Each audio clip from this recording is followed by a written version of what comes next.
नमस्कार, मी रिया रुपेश पवार महाळुंगेकर. आपण पाहत आहात डहाणू मित्र न्यूज नेटवर्कचं सकाळचं बातमीपत्र. पाहूयात काही ठळक आणि महत्त्वाच्या घडामोडी. स्कॉटलंड येथे ग्लासगो आणि एडिनबर्ग शहराच्या मधोमध फॉलकिर्क हे अद्भुत कला शिल्पासाठी प्रसिद्ध पर्यटन स्थळ आहे.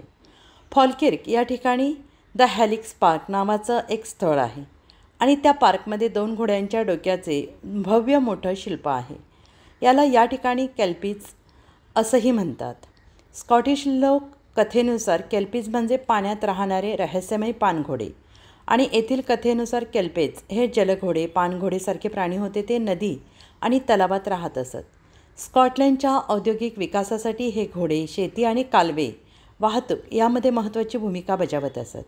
त्याची आठवण करून देण्यासाठी हे भव्य शिल्प साकारण्यात आलं आहे. या शिल्पाचे निर्माते अँडी स्कॉट हे आहेत. हे शिल्प पूर्णपणे स्टीलपासून बनवलेलं असून त्याची उंची 90 फूट आहे. वजन सुमारे 300 टन आहे. हे शिल्प आतूनसुद्धा बघता येतं. रात्रीच्या वेळी विविध प्रकारच्या रंगांची उधळण येते होते. हे ठिकाण पर्यटकांसाठी उत्तम पर्यटन स्थळ आहे. स्कॉटलंड येथे जाणारा पर्यटक केल्पीज बघायला विसरत नाही. आमच्या डहाणू मित्र न्यूज नेटवर्कच्या विशेष प्रतिनिधी रजनी मदन ताजने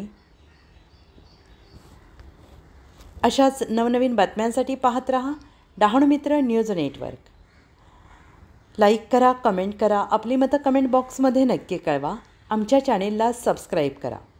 नमस्कार, मी सौ रजनी मदन ताजने.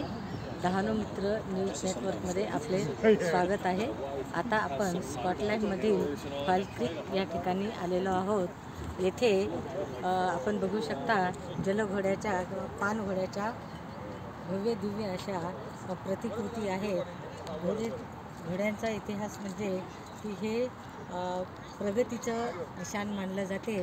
या घोड्यांचे वजन 300 टन आहे आणि यांची उंची 90 फूट एवढी आहे. ह्या प्रतिकृती पूर्ण स्टील या धातूपासून बनवलेल्या आहेत आणि यांना बनवण्याला 90 दिवस लागलेले आहेत. अनेक पर्यटक इथे येतात आणि या प्रतिकृती शिल्पाचा आनंद घेतात.